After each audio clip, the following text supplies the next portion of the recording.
Hello, so today we are going to be starting seeds indoors. I am at 12 weeks to my last frost date. My last frost date is, I believe, April 28th. Yes, I have it written down somewhere. I am definitely at the last 12 weeks before the last frost date, so I am very excited to be starting some seeds today indoors. I started seeds already outside, which you've already seen, in my little makeshift greenhouse that I created on my potting bench. But I am very excited to be starting seeds indoors and starting to use these light systems setups that I have behind me. I want to fill it with lots of beautiful green plants, and I am just so excited. So I have a couple of videos I'm going to be doing on my 12-week seed starting setup. But my first one, I have them all contained in these little boxes. I'm going to be doing some flower seeds for my first round of seed starting. So the very first one I'm going to be doing is some eucalyptus. I have my eucalyptus baby blue. I got this from Botanical Interest, and I have never grown eucalyptus before. Actually, other than the stalk, I have never grown any of these ones before. This one says it needs to be started 10 to 12 weeks before. I've heard it's a very slow grower. So I'm going to start it at 12 weeks, and hopefully we are going to see some fun stuff out of this. Because I want to try at the end of the season, I want to try and take one in a pot and overwinter it inside and see how far I get with that. Because I think that'll just be a lot of fun. But it's very pretty eucalyptus. So I'm excited to be starting that one. So we're going to start the eucalyptus. I also have carnations that I got from Floret. This is the Aurora. I'm not even going to try and pronounce the first part of that word because I'm going to butcher that. But I have the Aurora. I have the La France. And then I also have Anytime Mixed Stock. Now I have 2 packets of these. I'm going to winter sow one, and I'm going to try seeding it indoors for this packet. I grew some of these last year, but I got them in the ground too late and they didn't like the heat. Although after several hard frosts and snow, I still have some growing in the garden. I'm actually kind of surprised that we've been down to 9 degrees. That's the lowest we've gotten so far, and it hasn't killed them. They're just still doing their thing. So we'll see if I get some stock early in the spring. And then I also have this Black King pansy. And this I wanted to try starting because it is my dream to have an entire garden just full of black and dark purple and like saturated deep maroon plants with like little pops of white here and there. So this is kind of my first step on the road to creating a completely dark garden. And then I've already made up my plant tags. So I already have my seed trays prepared. I used just a regular seed starting mix. I buy those blocks. I'll put a picture or like I'll insert a clip of the blocks. They're all out in my garage. But I buy the blocks that when you get them wet, they like form and make a lot because I like, one, how much they cost. They're really inexpensive and I get a lot of soil out of them. So I just prepared my seed starting mix in a bucket with those blocks and some boiling hot water, and I filled my trays. So I'm going to get started on the seeds, and we'll talk a little bit about each variety as we go. All right, so we're going to be starting with the eucalyptus. I'm putting them in these smaller trays so that if they take longer to germinate than everything else that I have going on today, I don't have to have them under the dome. I want to be able to use the plastic dome for my other stuff and then just take it all off at once. So since I'm not really sure, I've never grown these before, I don't know how long it's going to take for them to germinate. I'm just going to err on the side of caution and use these smaller trays. I got these at Amazon a couple of years ago. They have held up pretty well. They came with smaller inserts to put inside of them as well, like put them in, like a little white part on the bottom. I have no idea where all those have gone. They just disappeared. But these still fit, and that's pretty much all I need. So I'm going to put the eucalyptus in these, and then I think I am also going to put my pansy seeds in one of them. So I have another one here. But these are only 12 cells, and it says I should have roughly 25 seeds. So I might have to use both. I don't know. We're going to see. Anyway, so it says to just surface sow them and press them in, give them a water, and then make sure they stay damp. They are prone to dampening off. So I will be watching these very closely. And then once they are sprouted, I'm probably going to put a little bit of vermiculite on top just to be safe. I don't want to do that just yet, though. I want to make sure nothing is keeping them from their light, because if they need to be surface sown, that means they need to actually have access to the light to germinate. So let's get started with that. Let's see what these little seeds look like. All right, so there's not very many seeds in this little packet. So I am going to sow them a couple of seeds per cell, just because I don't expect all of them to germinate.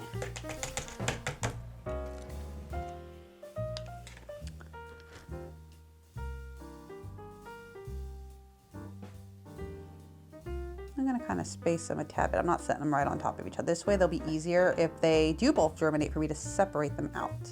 I still got 3. Not intentionally, just how it happened.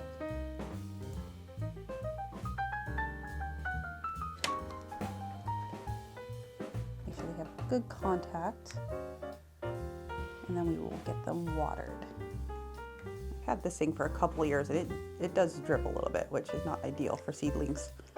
But it's what I have to work with, so. All right, so those are thoroughly damp. I'm going to pop them, the little thing, back in a different tray under the lights. All right, so we're gonna move on to the black pansy seeds. This is another one that says I have to surface sow it, so this should be relatively tiny seeds, I would assume. I have grown pansies in the past, just never this particular color, but like, that color is just so beautiful. I love it. I love the little bits of purple and yellow in there. It's gonna be a lot of fun. Hopefully it germinates. So there is more seeds in this one than there was in the other packet for the eucalyptus. But I'm still going to kind of sow them thick, and then I will separate them as needed if they all germinate.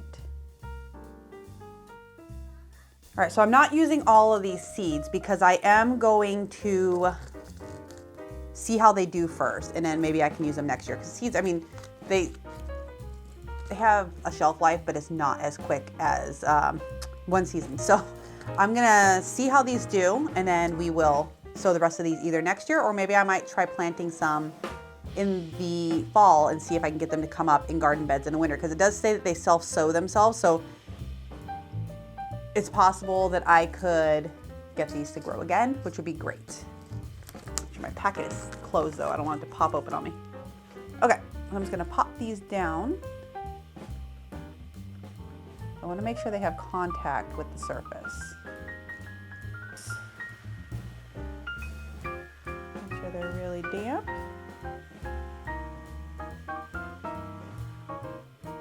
Pop my tag right here in one of the cells, since this entire tray is the same thing. That'll be perfectly fine. This one's kind of messed up. I'm not sure what happened to the top of this guy. My 2-year-old does like to stand on these things though. And up to our lights we go. All right, so we're gonna move on to our carnations, and carnations are easily my favorite flower. I put them in every arrangement. I know they're a very simple flower. They have eluded me for years trying to grow them. Last year I tried to grow just a variety that I bought at the big box store, which seems to be what I do every year. Every year they fail. I have one that survived from last year. It's actually still outside. It's in a little terracotta pot and it seems to be loving its life. So that's great because we've had a lot of cold. But this year I decided to try these ones I found on Florette's website, and I was on that website like the minute the sale started because I had to have carnations that would hopefully be successful. So I'm pretty excited for these. I am going to sow probably half a tray of the Aurora and then the other half of the La France, just because I just love carnations. I can't have too many. I would love to have them out in the garden, and maybe I should grow an entire tray of each one. There's a lot of seeds in these packets. The website said at least 100 seeds. It says it has a 60% germination rate. I think I'll do a whole tray. We'll do a whole tray of each. Yeah, that's what we're gonna do. Okay, so let's get to that. So there is no information on the packet that I saw, unless I missed it, for the depth, but I looked up the depth of sowing for carnation seeds, and it was a 1/8 of an inch. Oop, I'm already dropping a seed. This first variety I'm going to start with is the La France. And the way I'm going to handle that is I am going to take this pencil, this very sophisticated method that I have marked with a marker for all of my measurements, and I'm just gonna pop it in until I get to that line that says 1/8 of an inch. It's barely even tapping the soil. This is the same method I use when I'm planting seeds outside. Back to school season starts, I buy big packs of these pencils because my kids are always going through pencils, so you can never have too many of them. But I save some in this room because it just works for me. It's my own little they call them dibbers, I think, dibblers. I don't know, I've never invested in one because I just use a pencil. So the seeds for this one are teeny tiny, but not as tiny as the ones we just did when we did the eucalyptus. So they should be a little bit easier to put in. And this one I am going to put vermiculite on top of because it says it takes them a while to actually germinate.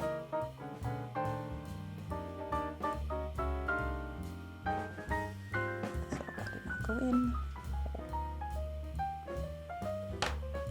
So I just want to make sure I keep that algae down because I do keep a heater running in this room all the time, except right now because I didn't want it in the background. It's normally about 75 degrees in here. So it will get warm, it will get humid, especially under these domes, and I don't want to have any algae growing on these seeds that I am so excited to be trying out. I also think I'm going to grow these this year under a row cover to protect them from the Japanese beetles that plague my property. I don't have a lot of other pest issues. I actually have been developing a, I guess, ecosystem relationship. I don't really know with the beneficials. So they've been keeping a lot of the other bad things at bay for me. My biggest problem in this area though is the cabbage moth, which is why I net almost all of my cabbage. And the Japanese beetles, they wreaked havoc on my zinnias last year. I'm gonna be setting out traps for them this year because it was horrible. Now I've got about maybe 12 seeds left. I am going to try and winter sow these also because my only success I've ever had with carnation so far has been winter sowing. So I'm gonna keep some to the side to try winter sowing with. But I am very hopeful that this tray that I have here is going to take because I am so excited for it. Cover these up and give them a little spritz.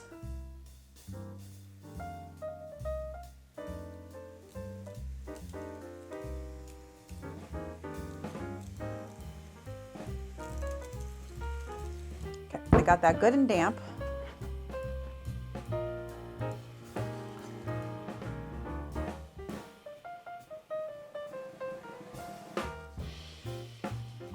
The vermiculite is one of those things where I bought a bag 3 seasons ago and I use it on a lot of stuff and that bag is still pretty full.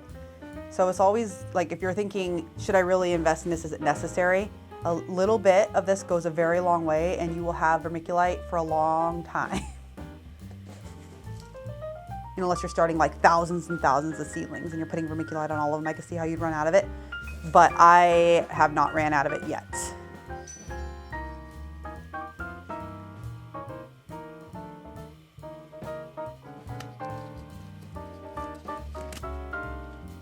Right, so there is our La France tag right here in the front, the lid, and that is going under the lights. All right, now we're getting into our Aurora carnations. Is this gonna be probably too many carnations? Yeah, absolutely. I'm gonna just plant them all in a big row in my little fields I'm making this year. But I do plan on possibly selling cut flowers at a roadside stand if I get enough, if I have enough success with that. I definitely want to do some more, like I was doing with the Floral Fridays from last year. They were really hard to maintain on a monthly basis because I didn't always have access to flowers. And buying flowers in a grocery store is fine, but it's expensive. But I would like to do more arrangements. So I'm kind of preparing myself for that. Also to share with friends and family. Give beauty. So yeah, this is going to be a lot. It's going to probably be too many, but I have plenty of space to grow this year. We are pretty much taking most of our grass area out for fields. So being ambitious. Plus this has a 60% germination rate, so they probably all will not come up.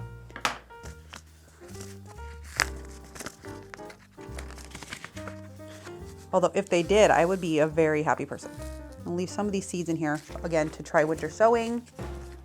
I do have some other dianthus varieties out already in my garden beds. They're They're short varieties, they're perennials, they are meant for ornamentals. It's just one of my favorite flowers. I love the way it looks. I like that it's versatile. You can do a lot with it. You can dye them. I dyed them the very first Floral Friday I did last year. We were dyeing carnations for a science experiment for my daughter's birthday. She had a science themed 4th birthday. So that was fun. So that's something I can look forward to letting her do with some of these, because one of the varieties, I believe it's the La France, is very light. It's a very, very light variety. And my girls, they have the run of the garden. They get to go out and make their own little mason jar arrangements, and my 5-year-old can use her own snippers, and so having a little variety for them to make their own bouquets, which she has been doing since she was pretty much walking. Since the first garden, she was able to toddle around. She's been out there picking flowers and making her own bouquets. So I like that I have kind of a variety of stuff that she sees me working with that she can also work with. And this packet says that it has an array of a range of colors from coral, salmon, blush, and pink, and cherry. So that should be exciting to get a bunch of different colors out of this one. So these are closed, and we will cover.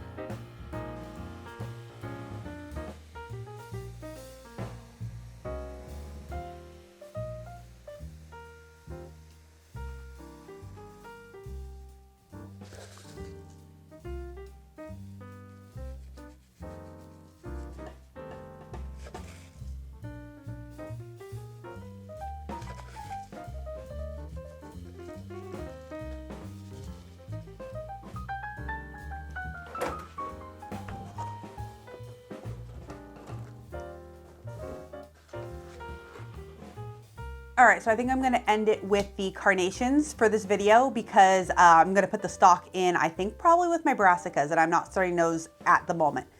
So I will start those in a different video, but I am very excited for all the things that we got started today. The carnations, which are my favorite flower, I cannot wait to see those in the field. I hope they actually take and actually start growing, because it would be my very first time having successful carnations, and I will be ordering them every year if that's the case.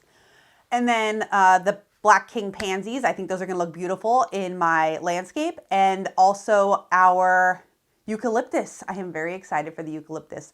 It's something that I never really thought about growing, because I grew up in Southern California. I know that people grow eucalyptus there. I've seen eucalyptus plants. I've seen it in like dried varieties, and I never really thought about growing it until I started thinking about making my own floral arrangements and realized it would be a fantastic filler to have. I do want to try and overwinter it, so we're going to be experimenting with that at the end of this year. But anyway, so thank you so much for stopping by for this seed starting video, and I look forward to making a lot more seed starting videos in the next couple of days. And if you like this video, please like, subscribe, ring the bell. I'm going to be uploading a lot of seed starting videos and also planting out in the garden. And I would love to have you all come along with me. And thank you so much for stopping by, and we'll see you next time. Bye.